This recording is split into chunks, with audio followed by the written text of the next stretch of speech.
Allez, nous avons donc le plaisir d'accueillir un couple, je dirais...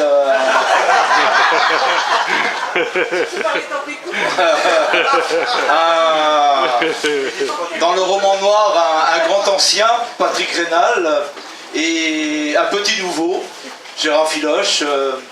Et donc, tous les deux viennent de publier, ça fait quelques mois, au Cherche Midi, Sérium, un livre il y a un mois ou deux ? Le 6 avril. Le 6 avril, donc ils ont pratiquement fait en sorte que cette parution corresponde au Festival du Goéland Masqué. Bah oui. Voilà. Et que Hervé et moi avons dévoré, donc, et on va les questionner sur cette fiction, incontestablement. Oui, alors on va entrer, si j'ose dire, sans mauvais jeu de mots, dans le vif du sujet. Au départ du roman de Gérard et Patrick, il y a un ouvrier, le bras tranché. Il y a deux hommes qui sont sur les lieux de cet accident. Jean Carré et Dan Moïse. Et Dan Moïse qui s'exclame « On est inspecteurs tous les deux, non ?» jouant une espèce de complicité. Mais lui, il est flic. Jean Carré, il est inspecteur du travail. Est-ce que, d'entrée de jeu, peut-être Gérard le premier, vous pouvez nous parler de son rôle, qui n'est pas si connu que ça du public, de la liberté qu'il a, et a-t-il un pouvoir de contrôle quelconque? Oh, bah oui. Sois bref, hein. On va vous refaire toute l'histoire du mouvement ouvrier depuis... Ouais, c'est vrai, l'inspection du travail a été créée en 1892. La catastrophe de Courrières, c'est en 1906 et le Code du travail est né en décembre 2010. Bon. Il est foutu, Hein? Non, mais pour répondre bien directement à la question, quand un policier et un inspecteur rentrent dans une entreprise, l'inspecteur a comme charge de contrôler si les patrons respectent la loi républicaine, et le policier, il va voir si les salariés sont mis en cause. Donc on n'a pas la même fonction. Ensuite, l'inspecteur, lui, il peut rentrer sans avoir un mandat du juge, à toute heure du jour et de la nuit. Ce que je racontais un jour, ma vie pour un salon du livre en face Croteau. C'est le gars qui avait fait les écoutes téléphoniques, là. Et il m'avait dit, oh, je vous déteste, vous avez la possibilité de faire ce que vous voulez sans mandat du juge. C'était son rêve, évidemment. Et donc c'est la différence entre le policier et puis l'inspecteur, ce qui fait que une grande partie de l'intrigue du livre fait que l'inspecteur peut rentrer dans toutes les entreprises où il va y avoir l'intrigue, et le policier ne peut pas le faire parce qu'il n'a pas de mandat du procureur. Alors ensuite, un inspecteur du travail, c'est un inspecteur qui a un territoire donné, où il est compétent. Donc là, c'est le 3e arrondissement de Paris, et il y a dans le 3e arrondissement 3000 entreprises, 30 000 salariés, et 35 000 habitants et 9 500 Chinois. Le décor. Bon, et il y a 850 boutiques chinoises. Moi, j'ai été 15 ans dans le 3e arrondissement, donc je connais à peu près chaque rue. Ah, je te fais pas Beaubourg et non, tout de suite, non. Et puis, voilà, et donc, dans le 3e arrondissement, c'est vrai qu'on peut rentrer à toute heure du jour et de la nuit. Un inspecteur peut... Une section d'inspection, vous le verrez, c'était un inspecteur, 2 contrôleurs et 2 secrétaires, bon, qui a la compétence sur le secteur donné. Voilà. Ça veut dire qu'il peut vérifier le respect de la loi, pas du contrat, de la loi, donc du code du travail, c'est la loi républicaine, l'état de droit dans l'entreprise, enfin tout ce que El Khomri et Macron veulent mettre en l'air. Et l'état de droit dans l'entreprise, l'ordre public social, et il a comme possibilité de faire des observations, des mises en demeure, des procès-verbaux, qui sont ensuite transmis pour le procès-verbal au juge, qui sanctionnera l'employeur, ou pas. Voilà. Dans 3 cas sur 4, les procès-verbaux de l'inspection sont classés sans suite. Donc voilà. Donc vous avez un inspecteur du travail dans le 3e arrondissement et un flic. Alors le flic existe, j'arrête là, il existait vraiment parce que je l'ai rencontré, comme dit l'autre, c'était rue du Croissant et je croyais bien me faire bien voir de lui. Je dis, vous êtes dans un endroit très, très célèbre historiquement. Il me dit, de quoi? Pourquoi? Je lui dis, c'est bien à côté qu'il y a le café où était... il me dit, où était quoi? Je dis assassiner Jean Jaurès. Il me dit Jean qui? C'est une station de métro. Alors, effectivement, on a compris toutes les richesses que vous pourrez découvrir à la lecture de ce livre, mais comment s'est faite la genèse de votre travail à tous les deux? Parce que je pense que l'inspecteur Rénal s'est peut-être intéressé davantage à l'aspect fiction du travail. C'est très curieux. Nous travaillions dans le même organe de presse qui s'appelle Ciné Hebdo et maintenant Ciné Mensuel. Et un jour, on était en réunion de comité de rédaction et Gérard me dit « Ah ouais, j'ai écrit un polar ». Alors moi, évidemment, ça m'intéresse. Je lui dis « Est-ce que tu peux me l'envoyer ?» Et il me l'envoie. Enfin, pas tout de suite, parce que quand on lui demande quelque chose, il faut attendre du tout, parce que c'est un homme qui reçoit à peu près 800 mails par jour, donc il n'a pas l'air comme ça, mais il est extrêmement difficile à attraper.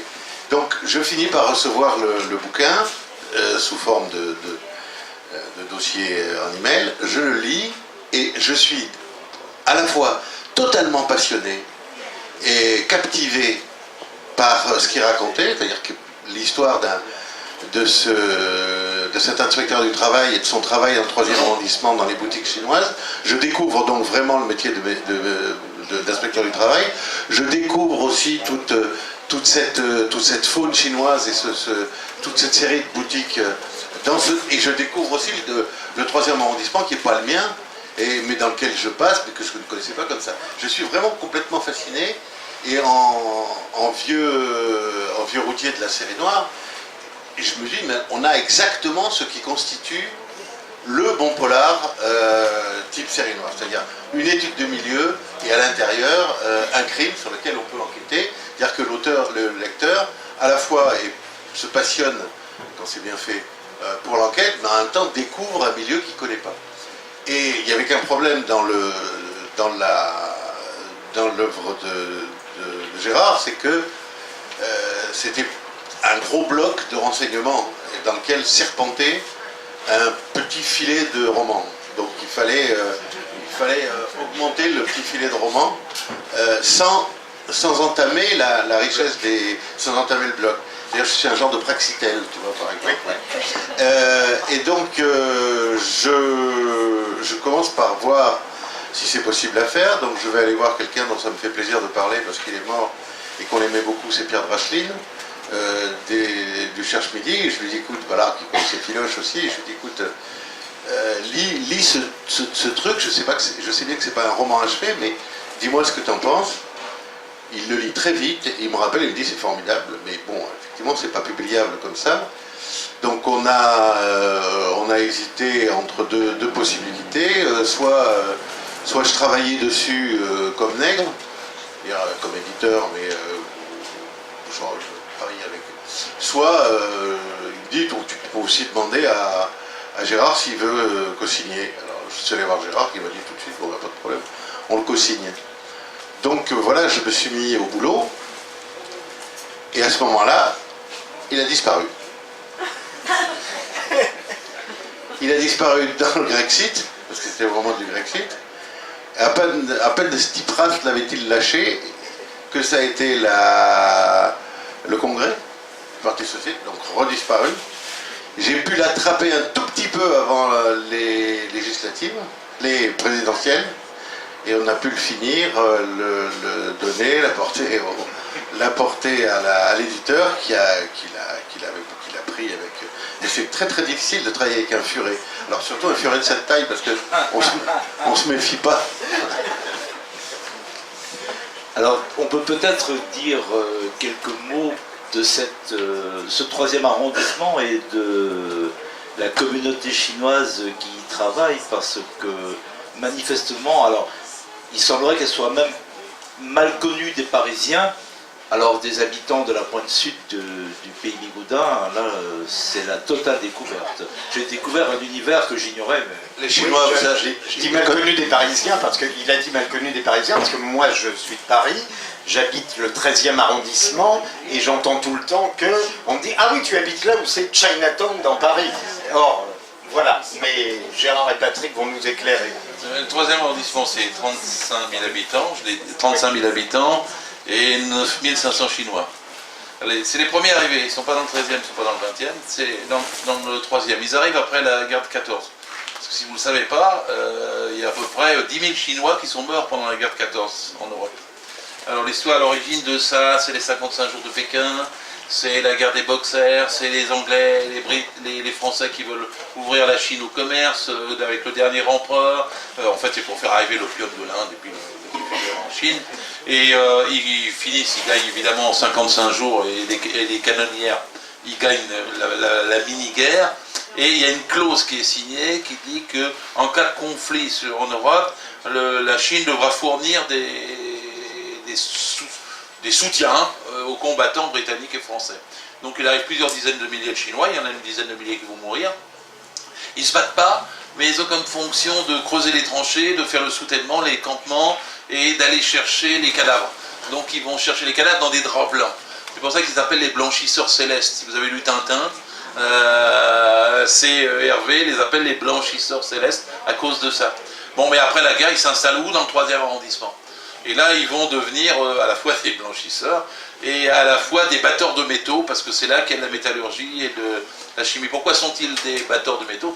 Alors ça, c'est pour faire l'histoire, hein, parce que si tu as raison, il faut des fois apprendre des trucs. Alors, le 3e arrondissement, c'est le quartier du Temple, donc c'est les Templiers. Les Templiers, c'est ceux qui allaient chercher, qui allaient piller dans toutes les croisades l'or, les métaux, tout ce qu'il pouvait y avoir de métaux précieux pour les ramener, jusqu'à ce que Philippe le Bel les égorge. Ce qui a valu à une rue très connue du 3e d'avoir 3 noms. Alors, la première, c'est la rue Beaubourg. Au début, elle s'est appelée la rue Trace-Putain, parce qu'elle était entre les fortifications qui étaient à Réaumur, Sébastopol, Michel-le-Comte, Rognier-Saint-Lazare, et le château des Templiers. Quand ils ont éradiqué le château des Templiers, ils ont mis à un couvent. Alors la rue est devenue la rue Transnonain. Et vous avez peut-être tout oublié, c'est la rue la plus célèbre du 19e siècle en France, la rue Transnonain. Parce qu'elle est comme pour nous ce que veut dire Charonne, par exemple. Pourquoi? Parce qu'il y a eu, dans les Trois Glorieuses, il y a eu une barricade au coin de la rue Chapon et de la rue Transnonain, et le général Bugeaud a dégagé la barricade. Quelqu'un du haut de la maison a tiré sur un officier de Bugeaud, et Bugeaud a fait rentrer la troupe et a tué dans l'immeuble les 36 personnes qui s'y trouvaient, dont 8 ou 12 enfants, les vieillards, les femmes, tout le monde. Alors il n'y avait pas BFM Télé à l'époque, mais il y a un gars qui est arrivé et qui a dessiné tous les corps, dans la position où ils étaient un par un, les 36 corps, les enfants, les vieux, etc. Et ce gars s'appelait Daumier. Et donc c'est devenu très célèbre. Il y a donc le Rollin a fait donc une brochure sur le massacre de la rue Transnonain, et Baudelaire a écrit un poème. C'est entre 1830 et 1848 ce qui a été le drapeau des Républicains, c'est de dénoncer le massacre de la rue Transnonain. Et puis c'est 1848, 1851, vous savez qu'il y a un coup d'État là, il y a un Macron qui arrive et qui change le nom de la rue et qui l'appelle la rue Beaubourg. Ce qui fait oublier le massacre de la rue Transnonain. Alors je dis ça parce qu'il y a plein de souvenirs comme ça dans le bouquin par ailleurs. Oui, tout à fait. Faut bien voir, le héros... Il y a une documentation solide. Voilà, le héros habite 12 rue de la Corderie. Alors pour ceux qui connaissent le 3e, il faut aller la chercher, la rue de la Corderie, parce que elle est derrière la rue Béranger, au-dessus du square du Temple, et c'est là qu'il y avait le siège de la Première Internationale pendant la Commune de Paris. Alors depuis que j'ai mis 12 rue de la Corderie, les gens regardent parce qu'il y a un gars qui m'a dit non, c'est le 16. Alors ça reste la question à trancher. Ah, c'est les trotskistes qui binaillent ça.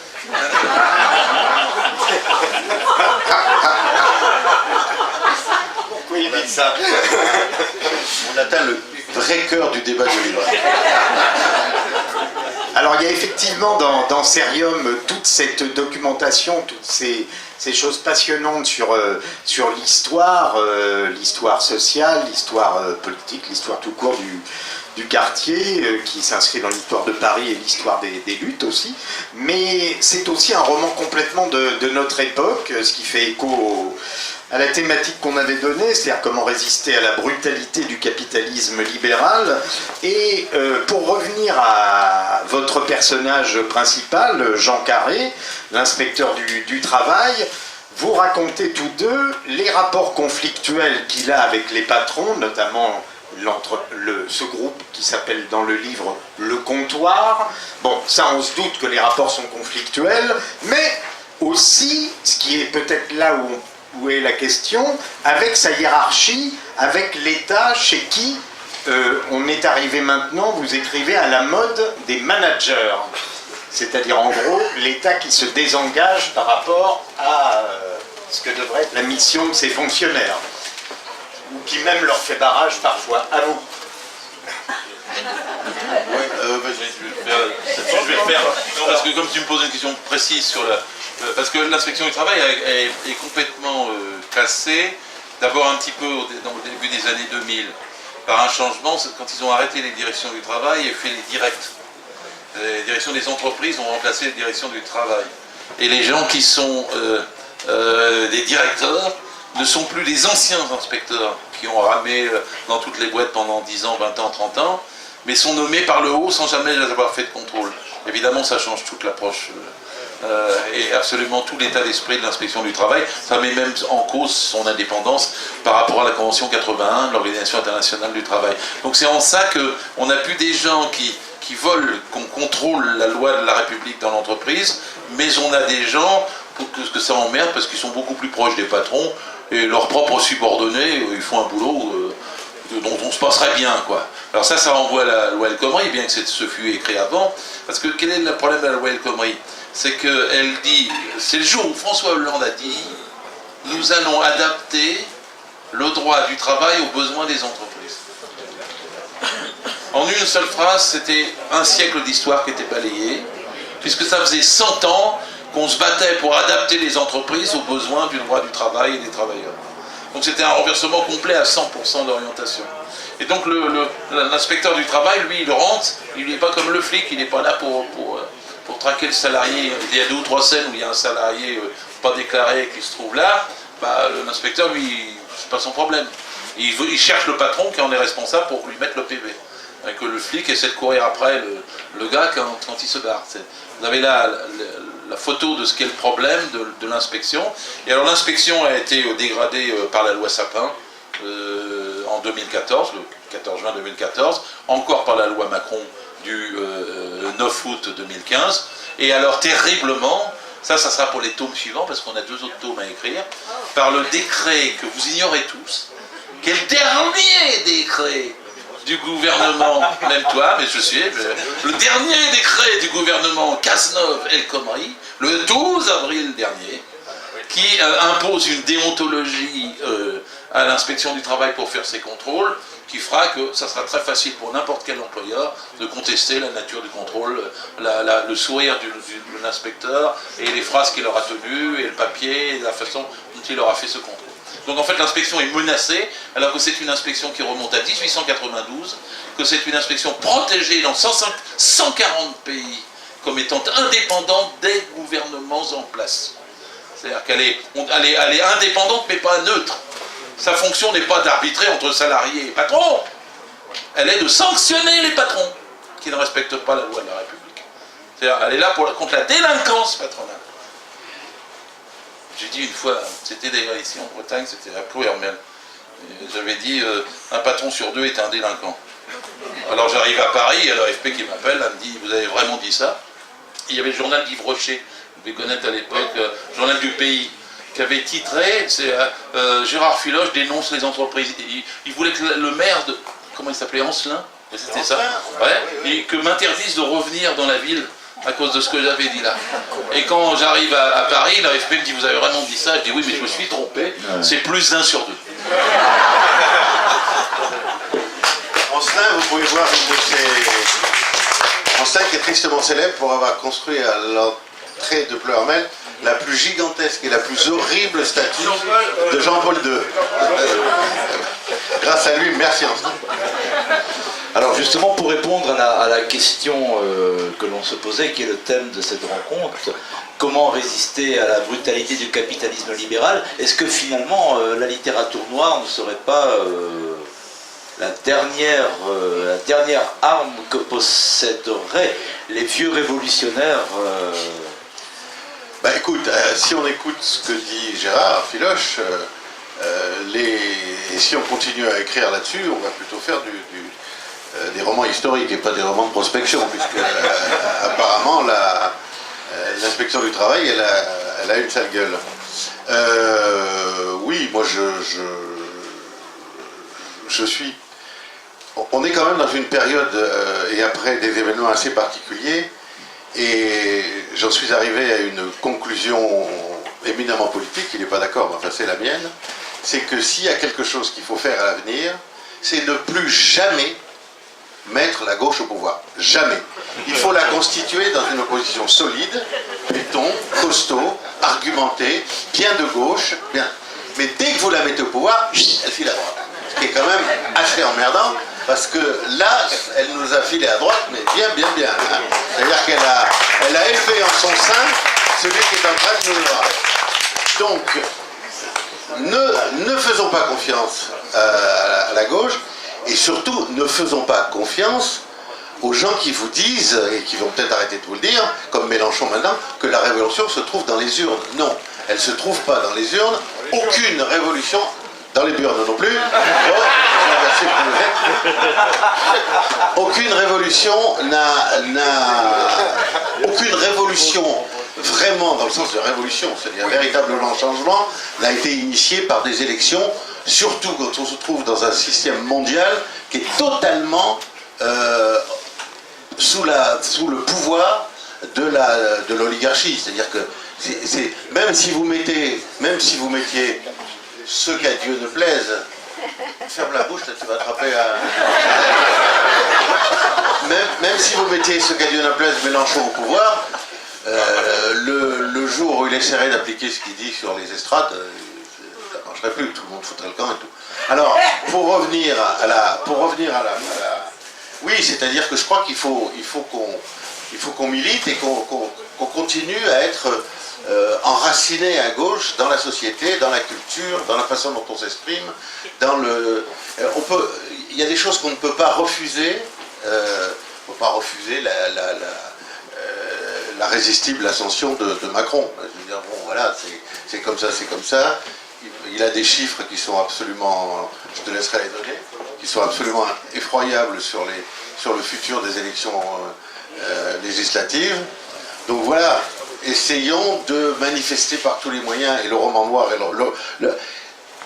dans le roman noir, il y a deux choses sur lesquelles qui sont louables. Il y a le roman, d'abord, il y a l'écriture, c'est-à-dire qu'on est en train de se faire, ça marche très mal en ce moment, hein, pour l'édition et pour les libraires. Il y a une baisse de 9% dans toutes les librairies.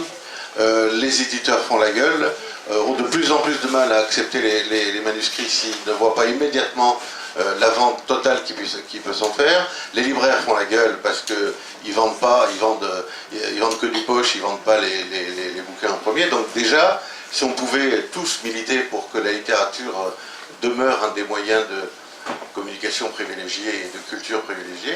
Et puis deuxièmement, oui, il faut gueuler, quoi. Faut être là, il faut pas qu'ils aient l'impression qu'on va se laisser bouffer comme ça. Voilà, je pense que... Ah oui, donne tes chiffres. Non. Alors... Je ne vais pas démoraliser tout le monde. Voilà, est-ce que nous avons, comme tout à l'heure, un micro-baladeur? Donc, si vous aviez donc des questions à poser à nos deux invités, c'est avec plaisir qu'ils répondent. Certains ont des chiffres confidentiels. Ah oui, alors, excellente question. Qu'est-ce que Cerium? Alors écoutez, puisqu'on a l'intention de faire, en fait, on a une trilogie.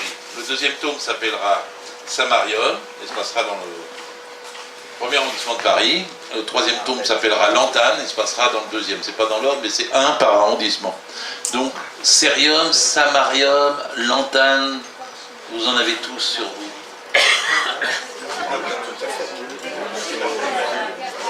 Dans votre portable. C'est les lantanides. Il y en a 17. On peut faire 17 tomes.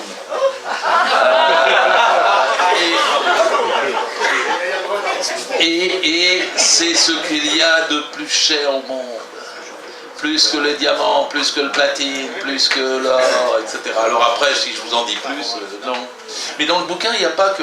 Il y a une intrigue, elle monte en puissance, mais en travers chaque intrigue, il y a des tas d'événements qui surgissent. Bon, il y a 6 morts, je crois. Il y a les accidents du travail à l'inspection aujourd'hui, en France, ils ont réaugmenté. On est à 547 accidents mortels l'année dernière. C'est-à-dire le plus qu'en Europe. Hein. Moi, dans ma carrière, j'ai 30 ans, j'ai visité 9 ou 10 000 entreprises, j'ai enquêté sur 14 accidents mortels. Et les bras coupés, il n'y a pas que celui du début, pour vous dire. Un incident, il est authentique. Dans la très grande bibliothèque, quand ça s'est bâti, on a trouvé un bras coupé par terre. Alors, qu'est-ce que les gens, qu'est-ce qui se passe et tout? Alors là, la police est avertie, tout le monde est averti. À qui peut appartenir ce bras? Est-ce qu'il y a eu un crime? Ou alors, recensement, tout se met en route et tout, etc. On n'en aura la réponse que le lendemain matin. Quand le grutier, il y avait 8 grues de 120 mètres, va remonter. Et on comprendra ce qui s'est passé à cause de l'intérim. Vous savez qu'il y a 64 morts dans le bâtiment par intérim. Et là, un grutier, il décide de le changer de chantier. Donc le gars est monté le matin et ils lui disent par radio, non, tu changes de chantier. Et on met un intérimaire à sa place. Le gars, par conscience professionnelle, fait ce qu'il doit faire. Il va graisser ses câbles à l'arrière de la flèche. Vous imaginez la flèche? Et l'autre arrive et monte, remet en route la grue. Les câbles se remettent en route, décapitent le salarié et coupent le bras. Le sang à 120 mètres vole, la tête reste en haut, seul le bras tombe. Et l'intérimaire fait son taf, redescend, et le lendemain, un autre arrive et va graisser les câbles et trouve le reste du corps. C'est pas du noir, hein, c'est dedans. C'est-à-dire que quand vous rentrez, tout corps plongé dans les entreprises reçoit une poussée égale au volume d'exploitation constant.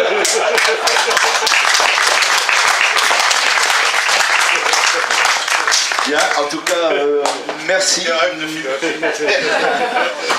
Merci messieurs. Donc, vous